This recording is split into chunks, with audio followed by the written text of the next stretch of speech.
याद करिए 9 तारीख को हमारे सामाजिक न्याय के योद्धा अबोलों के गोद आदरणीय राष्ट्रीय अध्यक्ष लालू प्रसाद यादव जी का 2 मिनट का संबोधन हुआ। आप सभी लोग अवगत हैं। हमारे नेता प्रतिपक्ष तेजस्वी यादव जी उस वर्चुअल मीटिंग में शामिल थे।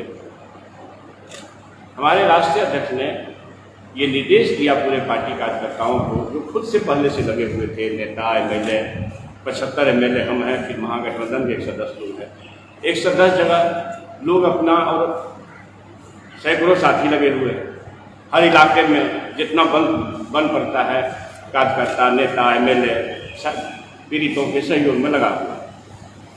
हाँ, किसी को आदत होती है मीडिया को पीछे से चलने का, तो इस पर हमको ज़्यादा न कुछ करना है। हमारे आदरणीय नेता ने 9 तारीख को एक गंभीर अपील, भावनात्मक अपील पार्टी वासियों से सब किया, राष्ट्रीय जनता दल के साथियों से किया, तेजस्वी जी भी अपील किए और हमारे राष्ट्रीय अध्यक्ष जी ने ये कहा कि सभी लोग जहाँ हैं वहीं पार्टी के साथी कोरोना पीड़ितों को जहाँ अदम्य दुख में है, अति तकलीफ में है लोग, ऑक्सीजन का किल्लत है, बेड का किल्लत है, शासन सत्ता प्रतिष्ठान फिर है, सुशासन बाबू हों कि देश के चौकीदार साहब हों, सारे लोगों की स्थिति बहुत ही खराब है। तो हम समाज के साथ खड़े हैं और हमारे पार्टी ने उसी दिन एक निर्देश भी जारी किया कि हर जिला में हम ये कोविड पीड़ितों के लिए अलग से अपना जिला उनको सहायता के लिए दवा दारू जिस तरह का भी सहायता हो उसके लिए हम हर जिला में अपनी शाखा खोलेंगे, क्वारंटाइन कोविड कंट्रोल सेंटर खोलेंगे राष्ट्रीय जनता। अब ये देखिए, मैं ये कहना चाहता हूँ कि जिस दिन उसे 2-3 दिन पहले ही पप्पू यादव जी गए वो मरहूम शाहबुद्दीन साहब के परिवार से मिलने, और उस दिन जो घटना हुई है, जो बीजेपी के सांसद राजीव प्रताप रूडी जी ने जो छुपा के रखा था इस कोरोना काल में भी एम्बुलेंस को, ये जग जाहिर है हम लोग सब जानते हैं, ये पप्पू यादव जी ने उसको जाकर के वहाँ उजागर किया। ठीक है, मेरा ये कहना है कि उस दिन भी गिरफ्तारी हो सकती थी, उसके बाद भी गिरफ्तारी हो सकती थी।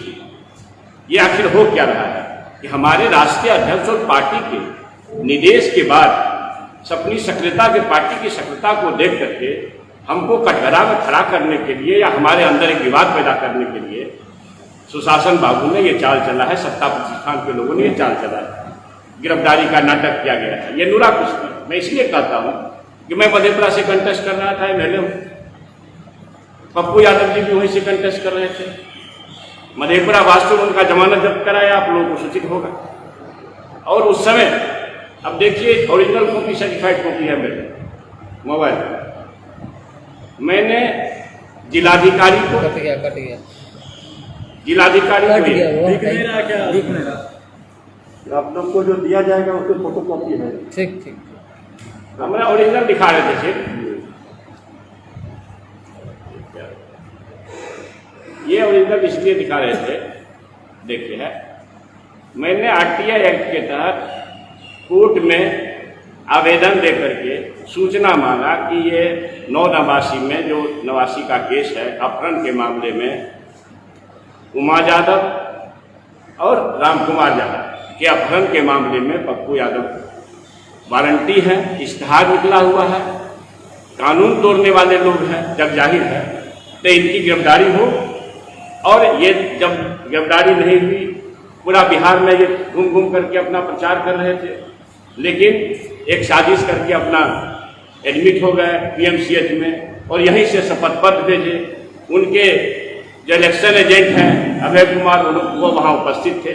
मैंने पेपर है आपको देंगे, मैंने लिखित रूप से स्क्रूटनी के टाइम में निर्वाची पदाधिकारी को कहा कि साहब इन्होंने फैक्ट छिपाया है, अपराध एक संज्ञेय अपराध में ये फरार चल रहे हैं लगातार, और इन्होंने इस फैक्ट्स को अपने नॉमिनेशन पेपर में छिपाया है, इसलिए इनका नॉमिनेशन रद्द होना चाहिए। और मैं आपको बताता हूं कि पूरे सरकार के संरक्षण में कलेक्टर हों, जिला प्रशासन के लोग हों, सारे लोगों ने इनको सुरक्षा दिया।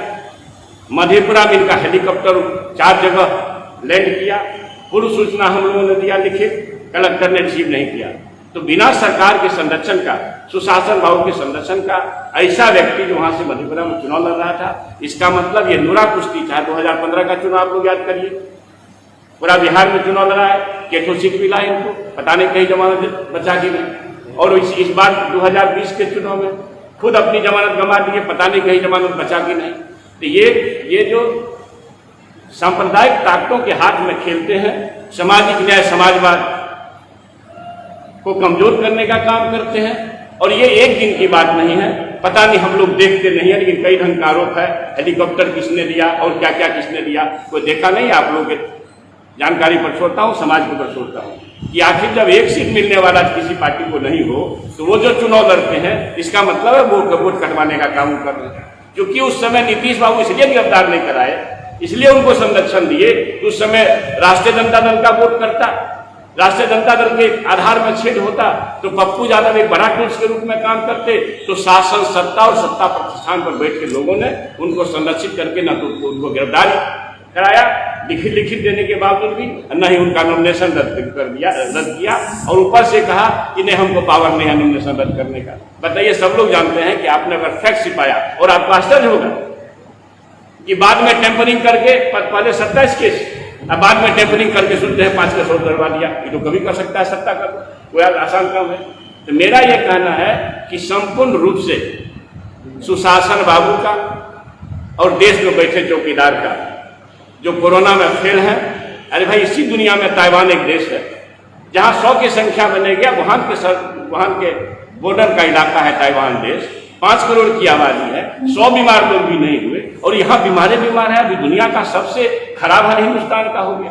तो कैसा देश चला रहे हैं आप समझ लीजिए। एक देश के चौकीदार साहब हैं, वो सेंट्रल लिस्टा बनाने में कोरोना नहीं होता है, मगर हर जगह कोरोना हो रहा है। चुनाव में कोरोना नहीं हुआ, बिहार का चुनाव कराया गया, वेस्ट बंगाल सहित 5 राज्य का चुनाव कराया गया।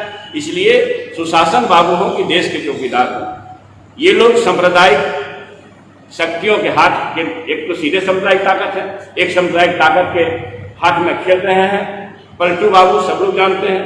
तो इनके राह को कैसे मजबूती मिले, तो ये भीतर के मेल से ये गिरफ्तारी कराई गई है कि समाज में एक संवाद जाए और हमारे अंदर में। और मैं मजबूती से कहता हूं कि एक भी आदमी जब इस सत्य को जान लेगा कि पप्पू यादव जी लगातार फैक्ट को छिपा करके एक रत्नाकर डाकू वाल्मीकि हो गए। एक चीज है, ये अपहरण का एक हिस्सा है क्या सर?